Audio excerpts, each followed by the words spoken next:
in isolation, and those of you who still can't get out and about, including me, hope you're keeping yourself busy and not going mad, still locked up inside. Hopefully it won't be long until we're back out camping and hiking again. I thought I'd do a different video, or slightly different video today. Instead of looking at a specific product, I want to go over the whole thing, and that thing is down insulation. Whether it's for a sleeping bag, a quilt, a down beanie, booties, trousers, jacket, gilet, whatever, the actual down insulation, I don't think it's something that people know an awful lot about. And I've had a couple of people ask me what kind of down jacket should I get. So I'm going to run through a couple of the stats you want to look at when buying a down product, a couple of the considerations specifically for jackets, and hopefully if you watch this then you will have a better understanding of what to look out for if or when you next buy a down product.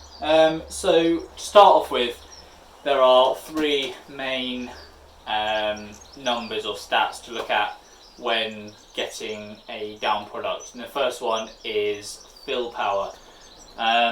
Fill power is something that companies will preach at you, and they'll say this glorious product has X fill power, which means it's the best thing ever. But all three stats need to be considered. But specifically looking at fill power is essentially the quality of the down. Down is obviously a natural product, and it comes in lots of different kind of standards and qualities. Fill power is measured, and the kind of rough spectrum goes from 300 up to about 900, 950. Essentially what fill power is it's the fluffiness, or the loftiness is the word used for down, of the insulation. The higher the number being the fluffier down. Fill power is essentially measured by the down being put into a measuring cylinder, and then a weight being put on top, and it is the volume in cubic inches that 1 ounce of down occupies when put under this weight in a cylinder. The fill power is the fluffiness of the down. Basically you want as fluffy as possible, because the fluffier it is, the more air it will trap, which means it will insulate you more efficiently. Also, if I can explain this properly, if you've got a higher fill power down, you need less down to fill the same area, which means that you need less down in a particular garment, which means that garment will be lighter. So you could have a garment that is 550 fill power, will need more down in it to keep you as warm as a garment that has an 800 fill power.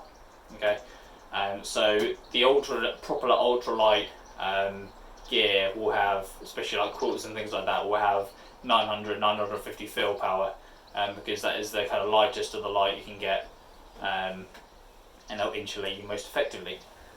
So that's fill power. As important is the fill weight. All this is the actual weight of the insulation that is inside the garment. So ignoring the actual weight of the garment total, it's just the weight of the insulating material, i.e. the down. So like I said before, if you've got a lower fill power, you'll need more down inside the jacket or garment to keep you as warm as a jacket that has a higher fill power. So you might need, an arbitrary example might be, you need 300 grams of 550 fill power down in a jacket, might keep you as warm or warmer than 150 grams of 800 fill power down. So obviously that's half the weight needed, but it's a much higher fill power but less weight than much lower fill power but more weight. The trade-off here is usually cost. So as fill power increases, you'll get a lot more expensive, especially towards the top end. And the higher the fill power, the lower the weight necessary for the garment. Okay, so that's fill power and fill weight. That's how they kind of work together. The last stat to focus on is down to feather ratio. Now this is exactly what it says on the tin. It's the ratio of down insulation, which is the good stuff, the fluffy stuff that you want in a garment, to the kind of feathers, the bulky stuff that makes it more cost effective for manufacturers to make. And usually these ratios come in at kind of 70-30, 80-20, 90-10. Those kind of three are the main, make up the most of the market anyway. Most main companies will use, I know Montaigne does, this Fjern Aktiv down jacket does, I think Rab does as well, will use 90-10 down, which is kind of the best ratio you can get.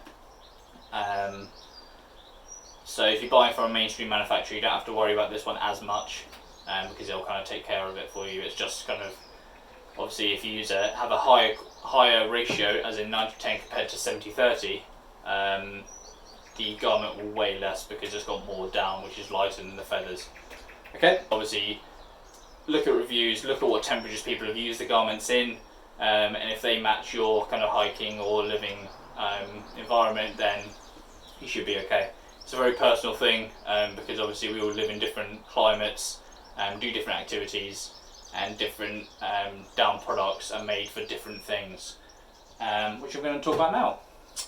So some down products are designed for more active kind of uses. So something like this, or the Rab Micro Alpine, the Montaigne Featherlight, or the Mountain Hardware Ghost Whisperer, which is a really popular jacket, especially in the US, are used for kind of hiking or more active uses. And the main telltale sign with this is the kind of structure of the jacket, and specifically the baffles. So baffles are these sections across here. So each one of these is obviously filled with down. And the reason why down products have baffles is to stop it migrating. If this jacket didn't have baffles, after a while all the down would just seep down to the bottom and it would just clump down here, and there'd be nothing up here, so there'd be no insulation and there'd just be a massive cold spot around the top. So that's why baffles exist. More active, or products for more active uses, you tend to use more what's called micro baffles or thinner baffles like this, compared to products for more inactive uses like belay jackets for climbing, things like that, where you just stood there and you want to just keep warm, but they have thicker baffles. Okay, so this just Rab gilet has a few inches thick baffles. Obviously benefits to both. With a thicker baffle you can physically get more insulation in there, so it can make it kind of more puffy, whereas thinner baffle you can't get that amount of insulation in there, but this kind of jacket is lighter weight and much better for layering, so you can easily put this over a mid layer and under a rain jacket, for example, whereas something like this just throw over the top to try and keep as warm as you can. Okay, so that's the actual structure of the baffles. Now the stitching involved with it. There are two main types of baffle construction, and that is sewn through or box wall or baffle wall. Sewn through essentially means that between the baffles, the stitching goes all the way through both layers of fabric and just goes all the way across, compared to box wall, which means that between the baffles there is a layer of fabric, so that the insulation can go all the way to the top and the bottom of the baffle, and you don't get a cold spot in the middle. That's the downside of having a sewn through construction. You can get, say a product like this had a sewn through construction, you may get a cold spot here, because if the stitching goes all the way through, then there's no insulation at these points between the baffles, so these will get cold spots, which is the thinking behind having a jacket that has smaller baffles, because if you've got smaller baffles, even if you have a sewn through construction, because the baffles are so thin, insulation can kind of get a more even coverage and won't clump into the middle of the baffle.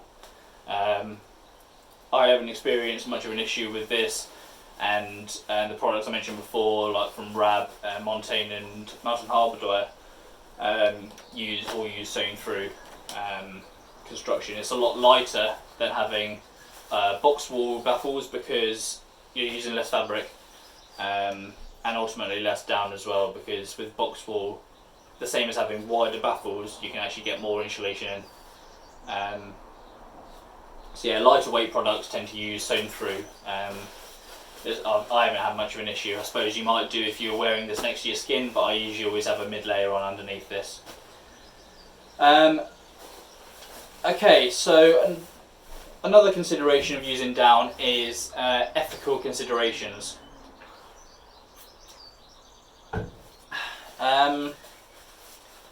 Obviously, down is an animal product, comes from ducks and geese. If you're wondering, there isn't much of a difference in quality between ducks and geese. The difference is negligible and you won't notice.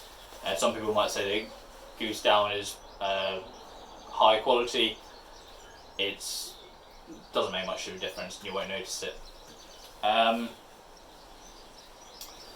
Ethical consideration then. So if you're a vegan, you won't be wanting to be using down products, because obviously they're using animals in the manufacturing process, so you'll want to use synthetic insulation. There is a ethical certification that comes with down. It's called RDS, which is Responsible Down Standard. Most big companies, including Fjern, Patagonia, Rab, Montaigne, I think, use RDS certified down, and that's basically telling you that it's come from a ethical source, i.e. birds that have molted naturally, as opposed to being live plucked or all these horrible things that certain companies have been accused of in the past. So yeah, that's something you might want to consider. If you want an ethically sourced product, then make sure it's got RDS certification. It will say on the item description on the website. A few pros and cons then to finish off. Pros of using down specifically as opposed to synthetic insulation, which I'll do another video on, so wait out for that. Down is very lightweight. Even if you use a lot of down in a big bulky product like this, it's still very lightweight. It is very packable, so you can, if I wanted to, you can get this really tightly down, put it in a stuff sack, and it will take up barely any room in your bag. And it is very warm, so its warmth, specifically warmth to weight ratio, obviously goes along with the lightweight thing. It will keep you very warm. It's really, really, really good at insulating you. However, as with everything, there are cons to it, and one of the main cons is cost. Down products usually cost more on the whole, generally, than synthetic products, and care of use with down is a lot more onerous than with synthetic insulation. So you have to buy specific products from companies like Wax to wash these products, and you have to store them uncompressed. If you store down compressed in a stuff sack or in a compression bag or whatever, it will lose its loft, and no matter how good a fill power you bought, it just won't loft up and won't puff up as much as before, which won't keep you as warm. So keep them hanging in a laundry bag. If you've got a quilt or a sleeping bag, usually they'll come with kind of a hanging bag. Or if you've got a down jacket, either just hang it up or just store it loosely. Don't store it all stuffed up. the most significant con of down products though is water. Down products do not cope with water well at all. If this gets wet, the down will all just clump together, and you'll have a wet layer of material covering you, and that will be it. They'll lose all its insulating properties, which isn't as significant a difference for synthetic. So comparing the two, down suffers a lot more in wet conditions. You can get jackets like this that have a DWR coating, which is durable water repellency, and you can get products that have what's called hydrophobic down, i.e. down that repels water. Different products have their own kind of registered types of it. If you get it wet, then down is very difficult to dry out and very difficult to get up to that loft, kind of same loft that you had before. So that's definitely a consideration if you live somewhere where it rains all the time, like Wales. You might want to consider obviously either investing in a high quality rain jacket, and definitely get a down jacket with a DWR coating, or like Pertex or something like that, a company specific waterproof cover. Okay, so those are the pros and cons of down, specifically for synthetic, against synthetic insulation. Like I said, I'll do a video on using synthetic insulation as well, and funnily enough, the pros and cons of that are just swapped around. And if you like this video, please give it a like, please give me a subscribe as well, and thanks for watching. Wait out for the next video.